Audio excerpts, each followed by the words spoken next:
Welcome to a new edition of the Neon Jazz interview series with Pittsburg-based jazz pianist and composer Deanna Witkowski.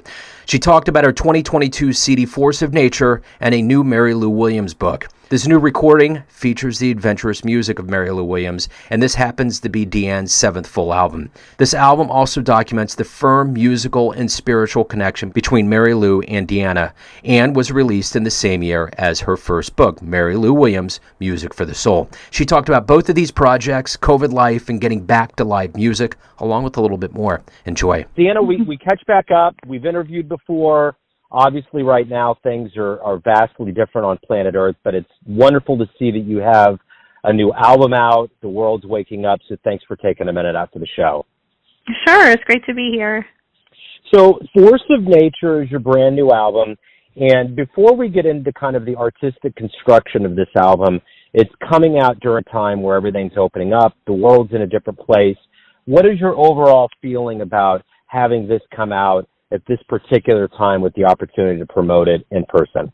Well, I'll say it's been pretty interesting because, for two things. So one is this is kind of a confluence of both Force of Nature coming out in January, this past January, and then my Mary Lou Williams biography coming out last September. So really the way I thought about this record is that it's like a companion piece to the book, even though it certainly stands alone. So there's a lot of people who bought the book, read the book, really liked it, and then went ahead and, got the album. That is really exciting to me because my whole point in writing the book was that I wanted people to then put it down and experience Mary Lou's music.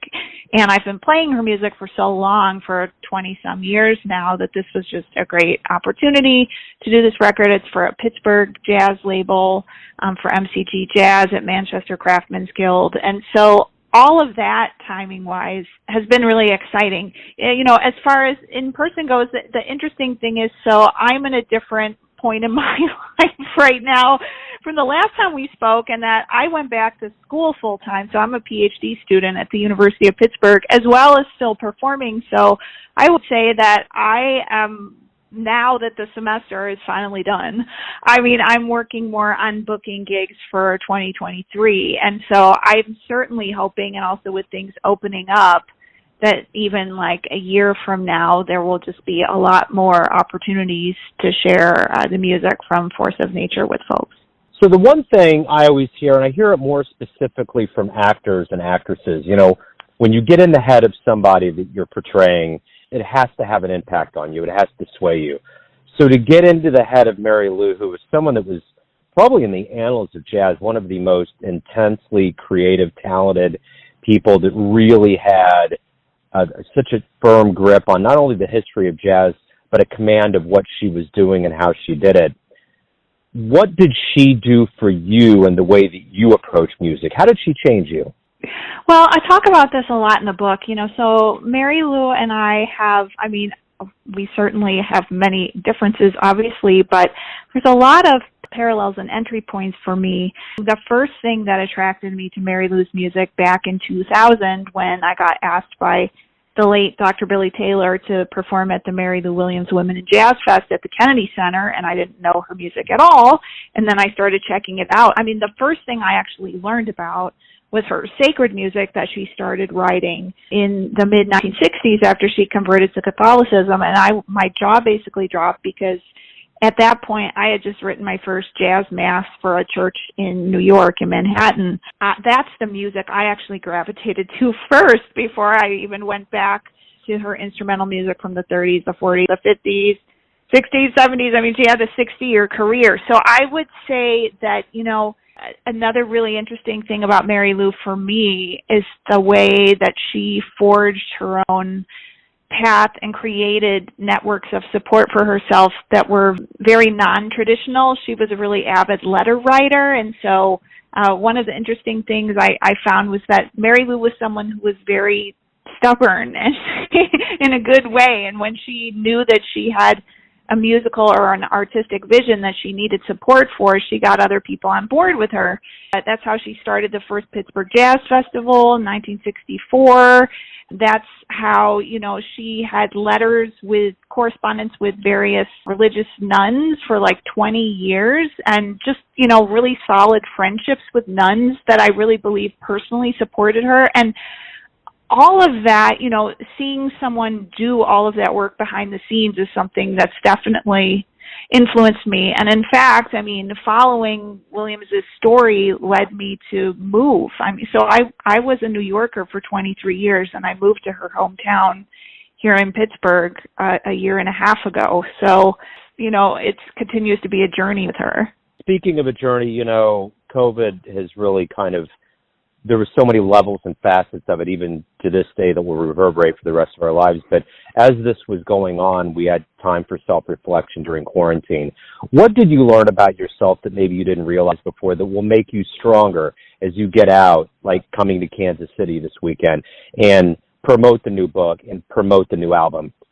Well, I think I'm a really strong person, and I think that honestly really is something I learned even more during the pandemic. Because not only was the pandemic going on, but I moved. I bought a house, something I never thought I'd be able to do in New York.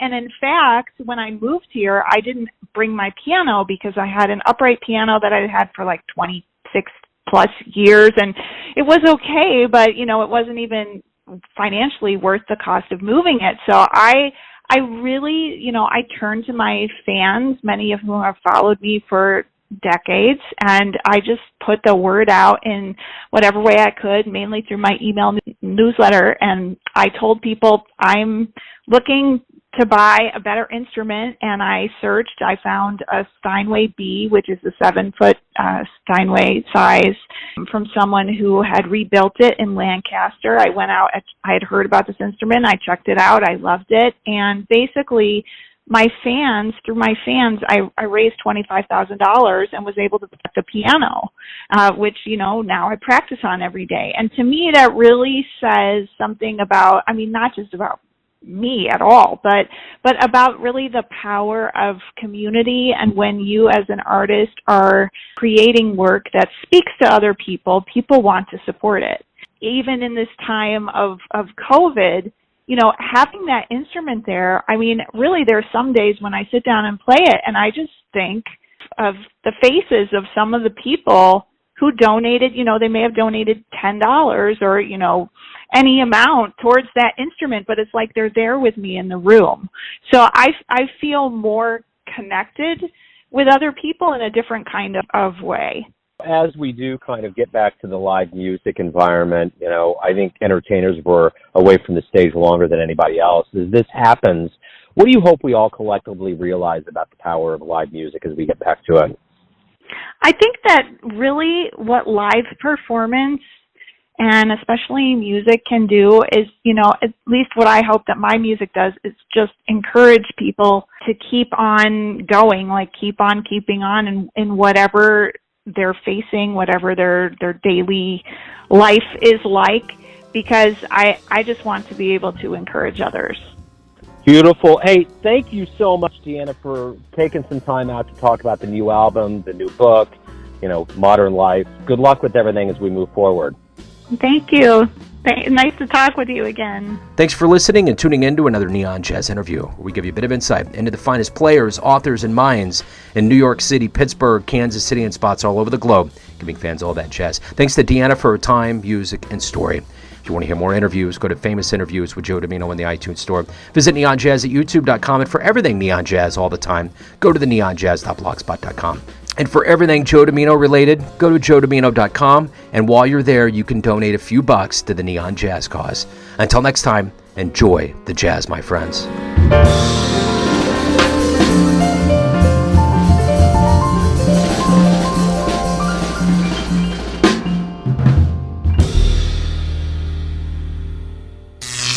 Neon Jazz.